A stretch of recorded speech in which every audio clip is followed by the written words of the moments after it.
Mesdames et messieurs, bonsoir. Merci de nous rejoindre à l'échiquier international en direct de Al24 News. Vous êtes les bienvenus. Le 7e ou la 7e phase de l'échange des prisonniers entre la Palestine et l'antité-sioniste occupée donc, est lancée. 4 cercueils de dépouilles remis par Hamas à la Croix-Rouge, le CICR en Palestine. L'antité-sioniste en rage aujourd'hui, notamment le Premier ministre donc, de l'antité-sioniste, le criminel Netanyahou.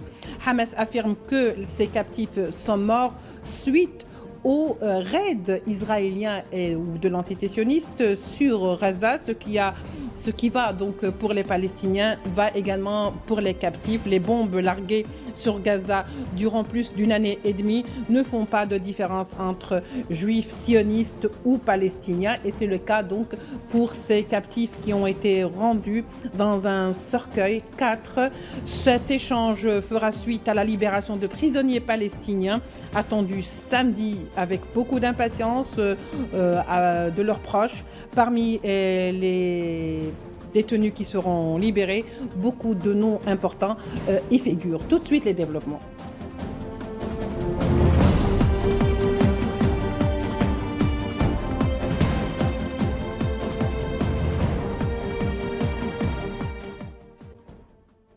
Pour en parler, nous allons donc recevoir aujourd'hui et ce soir Riyad Sidaoui, directeur du CARAPS, le Centre de recherche arabe, est avec nous depuis Tunis. Riyad Sidaoui, bonsoir.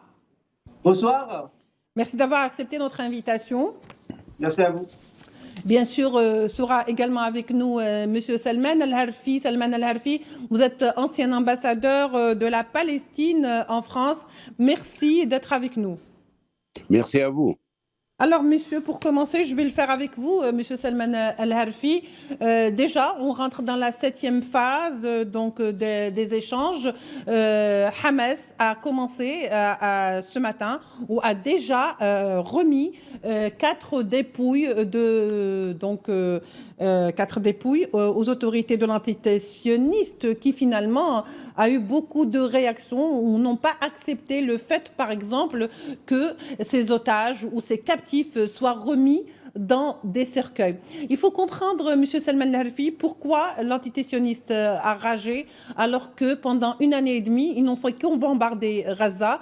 Ils s'étonnent que ces captifs meurent, eux aussi, comme meurent les Palestiniens. D'abord, il faut savoir qu'Israël a eu une loi concernant la guerre, et cette loi, c'est l'appelle la loi de Hannibal. Oui. Ça veut dire l'armée israélienne, il a l'autorité de bombarder les prisonniers israéliens aussi bien que la population civile palestinienne. Et ça, ce qu'ils ont fait dans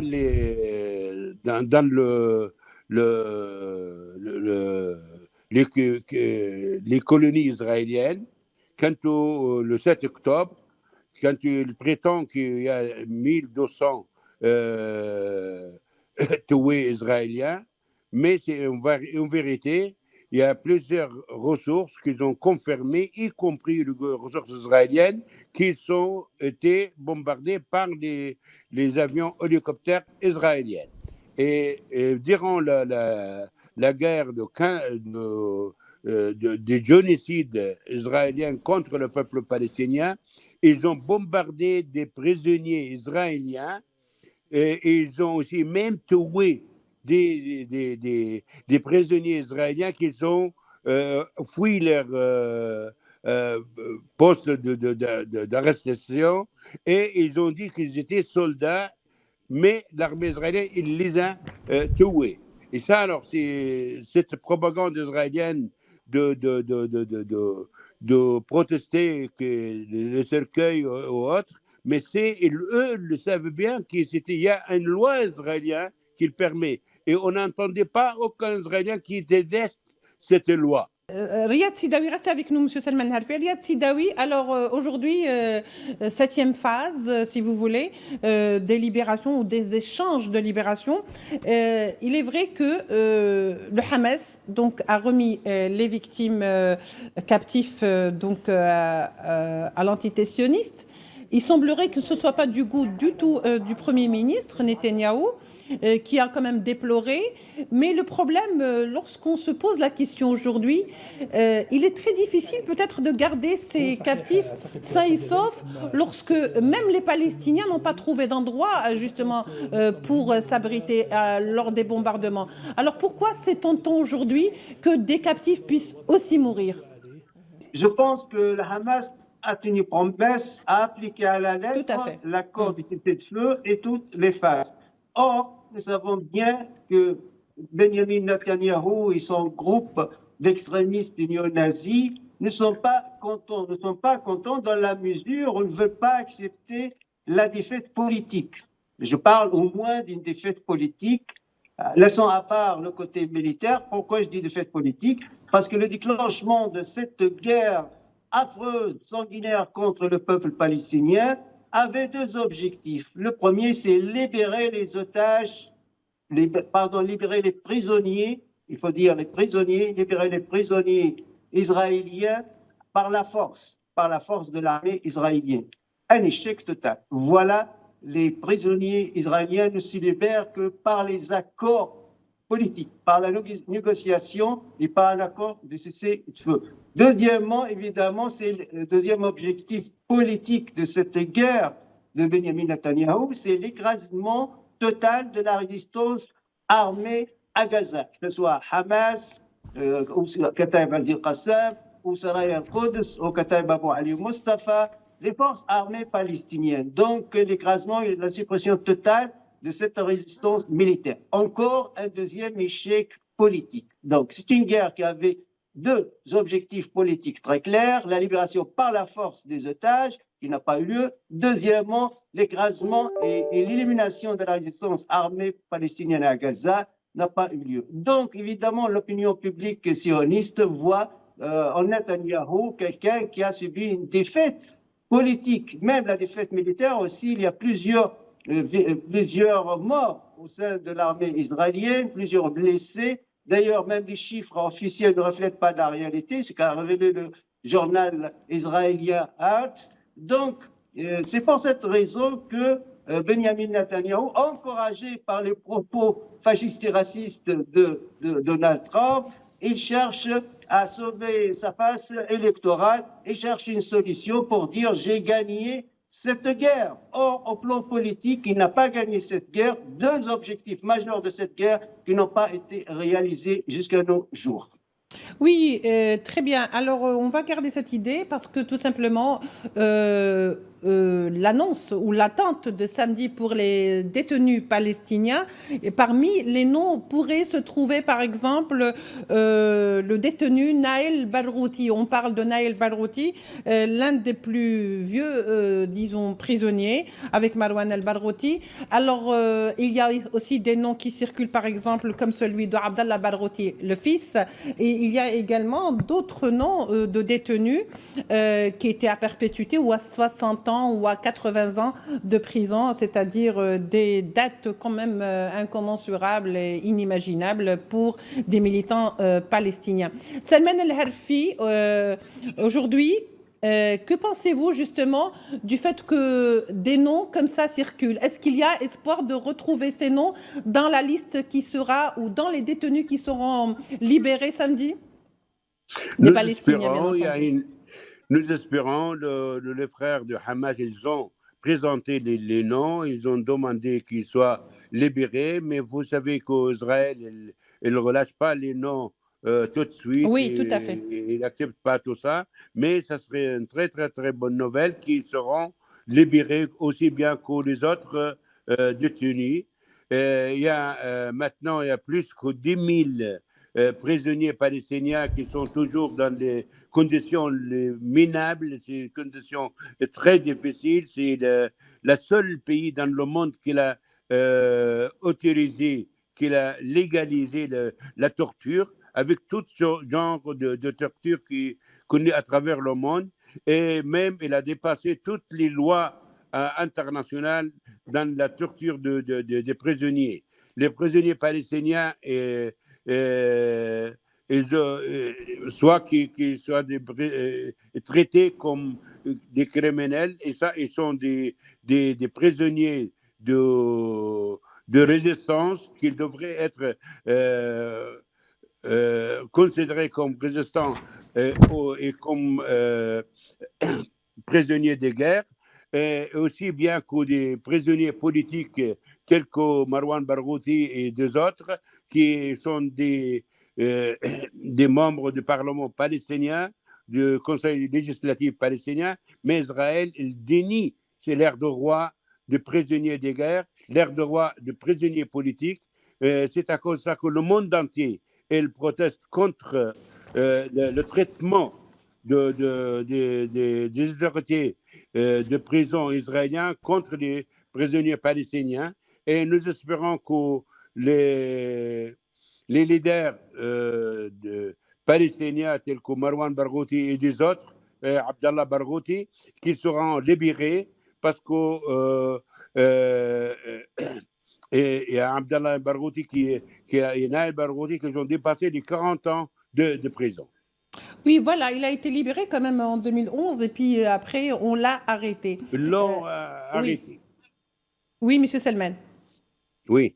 Alors, voilà. J'ai dit que la situation des prisonniers palestiniens, c'est insupportable et même toutes les organisations internationales telles que le Conseil des droits de l'homme et des autres organisations internationales concernant le droit de l'homme, qu'ils ont protesté contre la situation difficile qui se mit des prisonniers qui ont été palestiniens. Oui, libérés. Très bien, M. Salman El-Harfi. C'est vrai que vous faites bien de le dire parce que, effectivement, alors que certains médias occidentaux s'étonnaient de la situation de santé dans laquelle se trouvaient ces captifs sionistes qui ont été libérés par Hamas, personne ne s'étonnait de voir dans quelle situation désastreuse sur le plan de la santé, bien entendu, se trouvaient ces détenus palestiniens qui ont été libérés. Certains ont été immédiatement hospitalisés. Rappelez-vous, la dernière fois, la libération de la dernière fois, sur les 33, il y avait quand même 7 qui étaient directement hospitalisés, dont justement Jamil Tawil, l'un des plus anciens prisonniers palestiniens. Riyad Sidawi, par le passé, bien entendu, les échanges ou la vie, ou si vous voulez l'expérience, nous a appris que l'entité sioniste, finalement, n'a ni foi ni loi, et que plusieurs fois, il y a eu des libérations, il y a eu des accords d'échange, mais ces mêmes prisonniers se sont retrouvés, qui ont été libérés, ont été une nouvelle fois arrêtés. Qu'est-ce qui dit qu'aujourd'hui, avec cet accord et qu'avec le temps passant, ces mêmes détenus ne soient pas arrêtés à nouveau? Est-ce qu'il y a des garanties? Malheureusement, on n'a aucune garantie. D'ailleurs, personnellement, j'ai des forts doutes que la guerre va recommencer, que Benjamin Netanyahu, parce qu'il reste au pouvoir, il doit faire la guerre. Sans la guerre, il ne peut pas être au pouvoir. Peut-être qu'il sera condamné en prison par la corruption. Donc, personnellement, je pense que cette guerre, peut-être, elle va reprendre. Et en plus, nous savons bien que l'entité sioniste a violé tous les accords du droit international, les accords de Genève, partout. D'ailleurs, jusqu'à la Cour pénale internationale, quand la Cour pénale internationale à La Haye condamne Benjamin Netanyahu et son ministre de la Défense, son ex-ministre de la Défense, Galland, ça veut dire sont officiellement des criminels de guerre.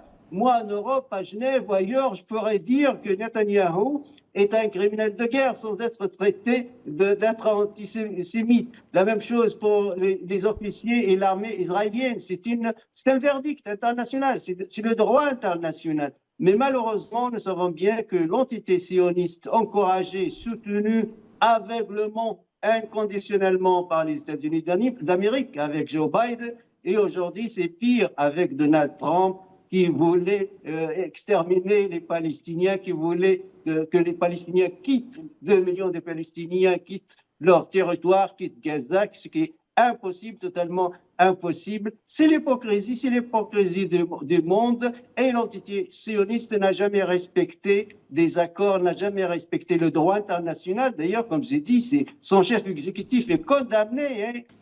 Et s'il passe à Genève ou à Londres, je ne sais pas où, ou dans les pays scandinaves, ou en Europe, il doit être arrêté. Il doit être arrêté par la police. C'est un criminel de guerre officiellement, mais il continue appuyé par les États-Unis d'Amérique. Donc, personnellement, je n'ai pas confiance en Benjamin Netanyahou, qu'il respecte ces accords jusqu'à la fin et surtout ne pas reprendre la guerre, ne pas recommencer la guerre. Oui, Samel Herfi, puisqu'on parle des prisonniers, de leur état de santé et de la manière avec laquelle ils sont libérés. Dernièrement, on a vu qu'un groupe de Palestiniens, on leur a fait porter quand même des suites ou des t-shirts, plutôt des suites, où il est écrit « On n'oubliera pas le 7 octobre ». C'est une énième provocation. Sans parler de leur état de santé qui était vraiment très, très, très déplorable. Ils étaient très faibles, ils paraissaient déjà très amaigris. Et dernièrement, Ismail Tawabtal, le directeur du bureau de l'information du gouvernement à Gaza, avait relevé, Salman El-Harfi, un aspect très, très intéressant et très important qu'on ne peut pas ne pas citer, où il parlait du traitement qui était donc donné aux victimes ou, si vous voulez, au corps des détenus, ceux qui sont morts, par exemple, où il parlait du CICR. Au fait, il dénonçait le CICR dans son traitement. Lorsqu'il s'agissait, par exemple, des dépouilles de l'entité sioniste, ils étaient traités avec beaucoup de tact, avec beaucoup de soin, alors que les dépouilles des Palestiniens étaient, si vous voulez, entourés dans un sac bleu et jetés de n'importe comment dans une sorte de camion qui pouvait les transporter. Comment vous interprétez ça et quel commentaire faites-vous de ce qu'a vient de dire donc Ismail Tawabtal? Comme il a dit mon cher collègue, Israël, c'est un État qui est hors de la loi internationale. Il a violé toutes les lois internationales. Et Israël, c'est un rogue state.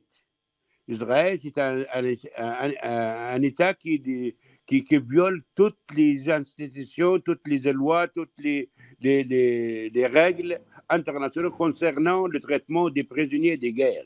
D'abord, il ne considère pas les Palestiniens comme des prisonniers de guerre, il les considère comme à leur façon, des criminels, comme ils disent, mais aussi que tous les prisonniers palestiniens qui sont sortis de prison, ils ont examiné qu'ils sont malades et il y a un grand pourcentage d'eux, ils sont toujours dans les hôpitaux palestiniens. Mais le problème aussi, c'est à Gaza qu'ils ont, Israéliens, qu'ils ont détruit tous les hôpitaux palestiniens et qui ne fonctionnent qu'un ou bien deux sur plus de 38 hôpitaux. Ça, c'est le danger que les prisonniers de Gaza, ils ne trouvent même pas un lieu d'être traités après être relâchés.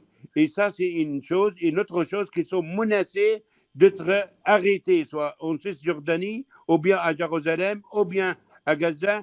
N'importe quel moment, Israël, il peut venir les arrêter. Il n'y a aucune protection internationale de ces prisonniers de guerre qui sont relâchés. Israël ne respecte aucune loi. Ça veut dire que c'est les prisonniers de guerre qui sont relâchés, ils ne sont pas de protection, qu'ils ne seront pas arrêtés par l'État d'Israël. Et en plus, ils ont besoin des soins. Il manque des hôpitaux à Gaza, il manque de médicaments, il manque et même les médecins, ils étaient arrêtés. Il y a beaucoup de médecins à Abu Safiya, ils sont toujours en prison et nous espérons qu'il va être relâché le samedi prochain. Mais il y a plusieurs médecins qui étaient aussi prisonniers par les Israéliens et arrêtés par les Israéliens, kidnappés par Israël. et beaucoup de médicaments qui étaient détruits par Israël, qui étaient venus de pays amis. Ils ne laissent pas ces soins ou bien ces médicaments rentrer pour soigner les prisonniers palestiniens et soigner la population civile palestinienne. Il y a la guerre n'est pas arrêtée. S'il y a un trêve à Gaza, mais c'est pour quelques heures, mais chaque jour il y a des victimes à Gaza, chaque jour il y a une guerre complète dans la Cisjordanie, surtout dans les camps de réfugiés palestiniens de Jenin, de Tol Karem, de Nablus, de El Fara'a ou bien de Tobas. Oui. C'était une guerre contre la population civile quotidiennement, et il y a beaucoup d'arrestations. Si Israël relâche 200 prisonniers, il arrête 1000. Très bien, monsieur Salman El-Harfi. Justement, on va revenir là-dessus parce qu'on a vu que depuis le cessez-le-feu à Gaza, l'armée sioniste s'est complètement donc tournée vers la Cisjordanie pour déverser toute sa colère et sa frustration. Cela est clair. On sait très bien que depuis quelque temps, c'est carrément la Cisjordanie, Ramallah, Jenin, Tol Karam qui sont en train de payer le tribut. Riyad Sidawi. Il est vrai que il y a beaucoup de prisonniers et de détenus palestiniens qui ont été libérés, qui n'ont pas vu le jour ni, si vous voulez, le soleil depuis des années. C'est des détenus qui étaient, pour certains d'entre eux, condamnés à perpétuité, d'autres à des années donc de prison. Mais récemment, le docteur, donc le héros de Gaza, qui a été arrêté dernièrement. Il s'agit donc de Hussam Abou Safiyeh, dont on dit qu'il pourrait figurer dans la liste de ceux qui seront samedi libérés. Ceci d'une part. D'autre part, Riyad Sidawi, quel sera le sort de tous ces détenus palestiniens lorsqu'on sait que pour beaucoup, l'entité sioniste exige qu'ils quittent le territoire palestinien? C'est ça l'objectif de l'entité sioniste, c'est expulser le maximum des Palestiniens. En fait, ils veulent refaire l'histoire de la Nakba 1948 avec la Haganah qui a massacré des villageois palestiniens. Donc, les restes survivants ont été obligés de quitter la Palestine vers des camps de réfugiés, que ce soit en Cisjordanie ou même en Jordanie, ou même à Gaza, puis en Égypte, ou même en Liban, etc. Donc, c'est une inquiétude, c'est une crainte de la part de l'entité sioniste parce que nous sommes face à des criminels, nous sommes face à des néo-nazis qui ne respectent pas le droit international. Comme je l'ai dit, la Cour pénale internationale a donné son jugement, a condamné Netanyahou et son ex-ministre de la Défense, Gallant. Nous pouvons attendre le pire de ces dirigeants de l'entité sioniste.